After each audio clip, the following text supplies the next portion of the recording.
இங்க பாத்தீங்கன்னா ஒரு கோபுரம், மகாவிஷ்ணுக்கு அது, அக்னி பகவான், அஷ்டதிக்கு பாலகர்கள் சன்னதி இருக்கு, மேல மயில்களா இருக்கு. இது முருகப்பெருமான் சன்னதின்னு நினைக்கிறேன். இது அன்னதான கூடம்.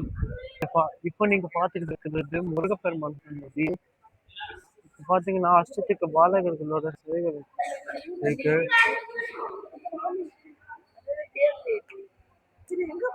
கபாலீஸ்வரர், கற்பகாம்பாள் பெயிண்டிங்.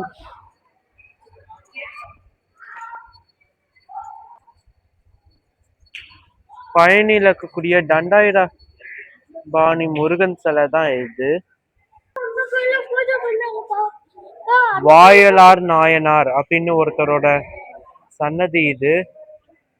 இது அந்த வாயலாரோட சிலை தான். இப்போ நீங்க பார்த்துக்கிட்டு நம்ம தமிழ் கடவுள் முருகப்பெருமான் சன்னதி.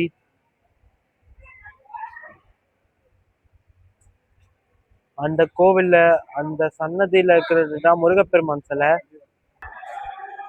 இது பாத்தீங்கன்னா தீவிர முருக பக்தரான அருணகிரிநாதர் அப்படின்னு ஒருத்தரோட சன்னதி. இவர் தான் அருணகிரிநாதர். இவரை பத்தி தெரியாதவங்க யாரும்